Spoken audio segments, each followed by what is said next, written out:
Alien invasions. It's been so overdone it's turned into a never-ending cliché. There are hundreds of films. I've watched them all, loved them all. Now, they just make me sick. The pickup I'm driving shakes as I brake. The ABS is stuck on due to an internal computer malfunction. I pull to the side of the road, looking down a small cul-de-sac.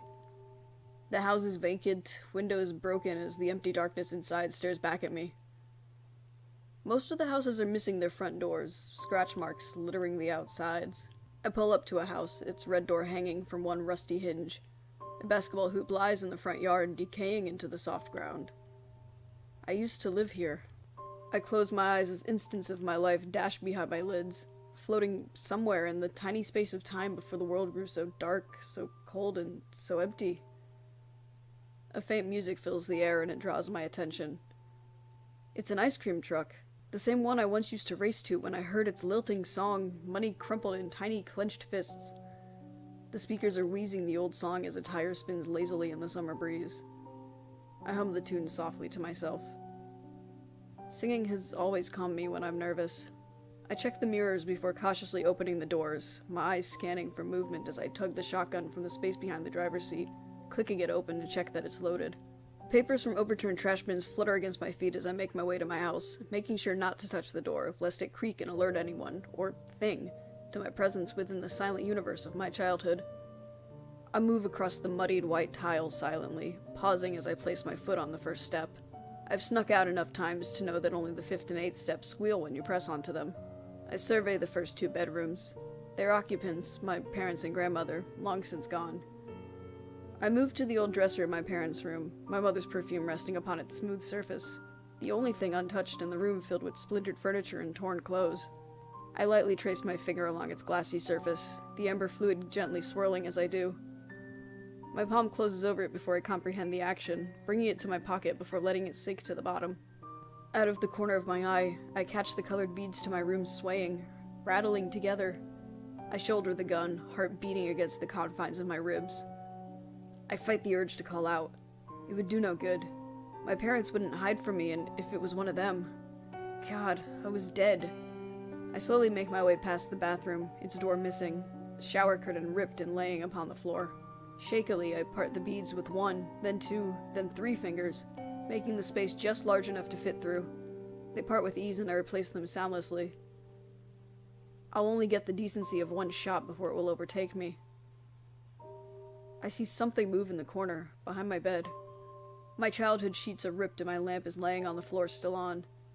The silhouette of the broken furniture makes it hard to focus on the movement emanating from behind the mattress leaning against the wall. The hammer of the gun ticks into place, the shattered glass beneath my boots crackling with each step. I swallow the insurmountable lump that is congregated in my throat, tears stinging my eyes. Even after everything that has happened, all that I've witnessed, I'm still terrified of death. My hand touches the exposed foam of the mattress, pulling slightly as I steady my breathing. In one fluid motion, I throw the mattress aside, mustering more strength than I could ever achieve without the adrenaline pulsing through my veins. A hissing noise tears through the room as I pull my gun up, tripping over the chair that used to sit at my desk and tumbling toward the ground, my head hitting the missing half of my bookcase. I stumble to my feet, whirling around and fumbling with the trigger before I see what it is I'm faced with. A small cat stares at me, back arched and teeth glinting, its tail straight in the air. The slits of its eyes widen before jumping through the broken window of my bedroom and disappearing onto the roof. Laughter immediately peals from me as I bend forward, the gun resting in the crooks of my elbows as I cover my face. It doesn't stop for a good few minutes before I regain my composure, sitting on the mattress now in the corner of my room.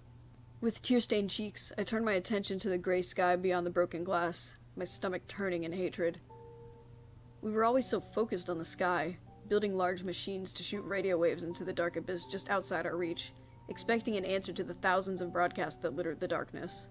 It was the fad of the times, a never-ending search to appease our human need not to be alone in this expanse we call the universe. How foolish we were, turning our attention to other worlds when we had failed to adequately explore our own. I suppose we learned our lesson. It began on a brisk September morning, the bodies littering the shores, thousands of them covering every beach, lining the sand in neat rows. They had all drowned. Men, women, and children called by some unnamed force deep into the water before rolling back in with the morning tide, lifeless and bloated. The pictures were plastered on every media platform available. Every dorm room at my tiny college echoed with warnings from authorities to stay clear of all oceans. It took only a few hours before the first bodies rose, their faces covered in a thin layer of excess skin.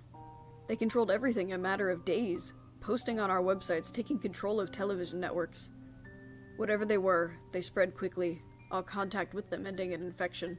They claimed to be our makers, our real gods. They had made us in their image, and now they were here to take that image back. There was no why for the invasion, no justifications. But as my father always said, not every question has an answer. Now, they had taken over nearly everyone. Cities were left to ruin and suburbs fell apart at the seams. Sitting on my mattress, I recall why I've come. My family. I had managed to escape the first wave, being away at school and deeper towards the center of the country. My parents and grandmother did not have my fortune. I stand slowly, wiping the sweat from my brow. Everyone had said that I was crazy for going towards the shore. The cities there were wastelands, filled with memories of the great empire we had built, now rotting into the concrete on which it stood. How could I have not gone? This was my family. I couldn't abandon them, even if it meant going to the very source of the invasion. I make my way back down the stairs, searching the living room before moving into the kitchen, and then the basement. Part of me is relieved that I don't find them there, an extra layer of skin stretched over their faces as they sat, staring at nothing. I had only seen a few, and never up close. If you were that close to one of them, you usually didn't live to tell of the experience. I move into the family room.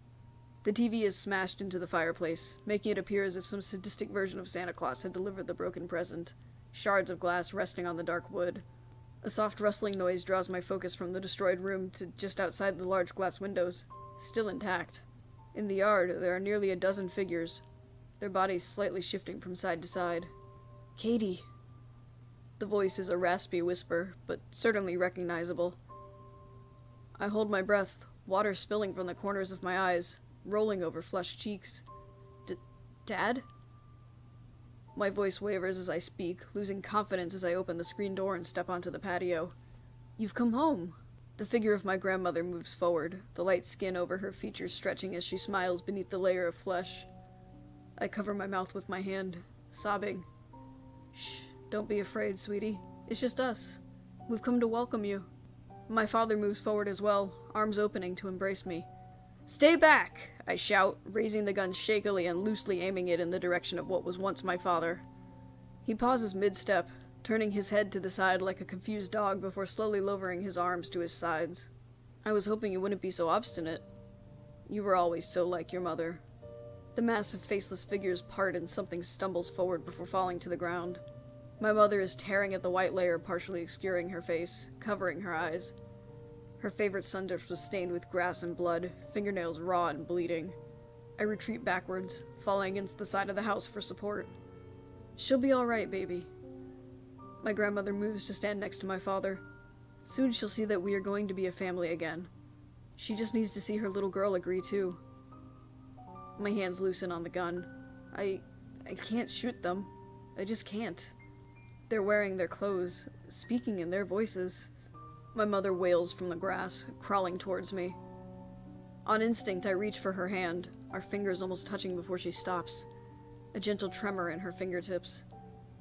Katie? She asks, her voice nothing like the harsh rasp of my father and grandmother. I stifle a cry, my body shaking as I wipe my eyes with the back of my hand. Yeah, Mom, it's me. I'm here. She turns towards me, her voice low. It's not them, but you won't win. It's not them. I love you. You'll be okay. I clutch the gun with both hands, crying into the metal of the barrel, the smell of gunpowder filling my nose. I never wanted this. I can't say it. Her voice breaks as she trails off, her hand falling to the soft grass as she grips it tightly, knuckles white. Do it. Do you understand? Do it. We won't win, she says, voice straining with tears she can no longer shed. I remain still as she speaks, the film finally beginning its final descent, covering her mouth entirely. She starts suddenly before falling limp, convulsing at my feet as she tries to pry the skin from her mouth. I stagger away, too afraid to touch her. Too afraid to save my own mother. We finally found her in the shed an hour ago. My grandmother has inched closer, her hands up in supplication. My gaze turns toward the tiny barricaded barn, a hole gouged in its side, the splintered wood around the opening giving it the appearance of a gaping mouth, teeth bared. Such a needless struggle. We're simply making the world better, filling it with unanimity. I wipe my eyes again, tears blurring my vision. We just want you to be part of this new world. You can come with us and it will be painless. We promise. My grandmother offers her hand to me, standing so close that I can see her eyes behind the thin sheen. I look up at her, something in my chest pulling me closer, luring me in.